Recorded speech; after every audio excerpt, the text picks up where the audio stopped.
बच्चों, आज हम संसाधनों का वर्गीकरण के विषय में विस्तृत चर्चा करेंगे। संसाधन कितने प्रकार के होते हैं और कौन कौन से संसाधन हैं, इसके बारे में जानेंगे।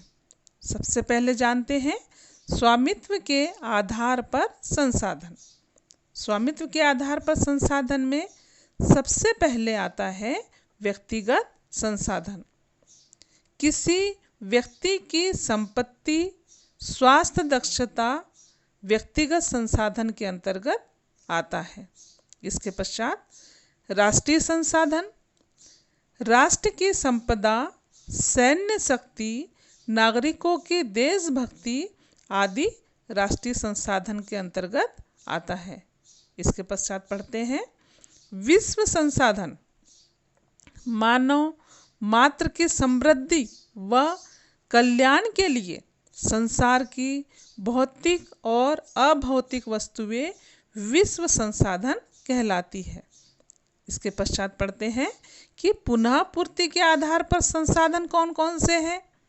तो सबसे पहले जानेंगे पुनः पूर्ति योग्य संसाधन। इसके अंतर्गत वे संसाधन जिनका उपयोग होने पर भी उनके गुणों को बनाए रखा जा सके, जैसे खाद के उपयोग द्वारा कृषि भूमि को कृषि योग्य बनाए रखना।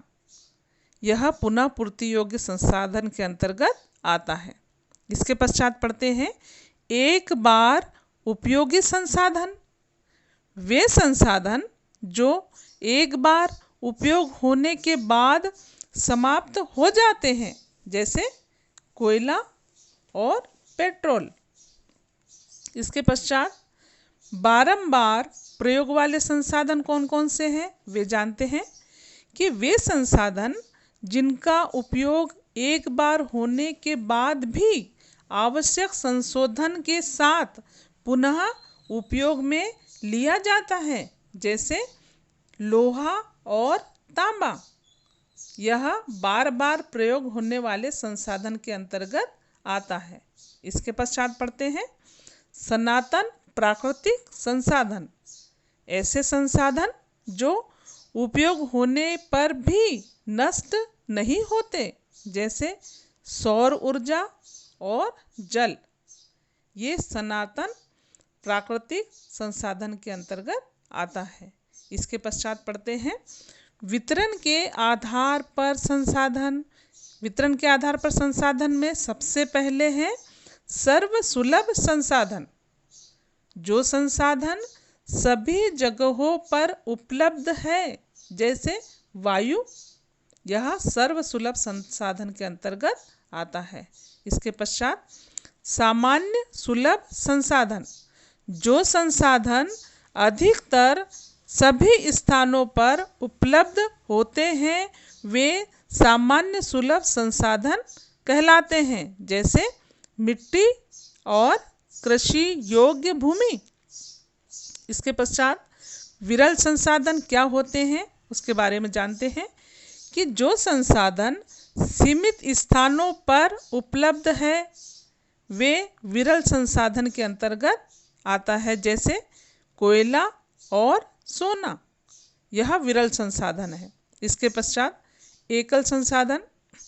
जो संसाधन संसार में एक या दो स्थानों पर उपलब्ध है, जैसे क्रोमोलाइट धातु, यह एकल संसाधन के अंतर्गत आता है।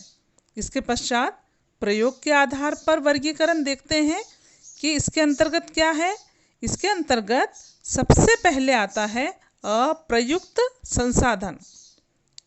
अप्रयुक्त संसाधन वे हैं जो संसाधनों का उपयोग जब तक नहीं किया जाता तब तक उन्हें अप्रयुक्त संसाधन कहते हैं, जैसे कुछ खनिजों के भंडारों का पता होने पर भी उनका कोई उपयोग नहीं हो पाता।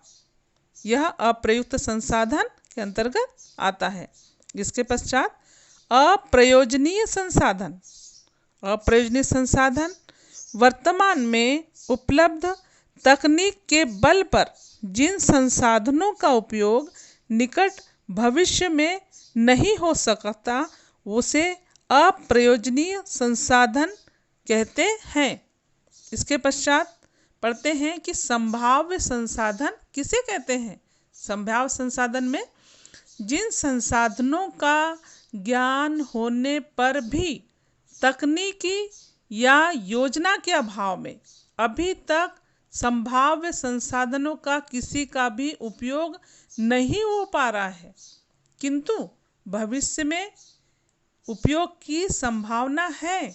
ऐसे संसाधन संभाव्य संसाधन के अंतर्गत आता है। जैसे नदियों का बहता हुआ जल नहर बन जाने के बाद सिंचाई के काम आ सकता है, यह संभाव्य संसाधन कहलाता है। इसके पश्चात पढ़ते हैं कि गुप्त संसाधन। गुप्त संसाधन में जब तक किसी पदार्थ के गुण और मानवीय हितों की पूर्ति हेतु आवश्यक प्रयोग ज्ञात न हो तब तक वह पदार्थ गुप्त संसाधन कहलाता है। जैसे जब तक पेट्रोलियम पदार्थ के गुण व प्रयोग मनुष्य को ज्ञात न थे तब तक यह गुप्त संसाधन की श्रेणी में आता था। तो बच्चों, आज हमने संसाधनों का वर्गीकरण जाना, उसके प्रकार जाने, और कल हम अगले टॉपिक के साथ फिर मिलेंगे। गुड बाय बच्चों।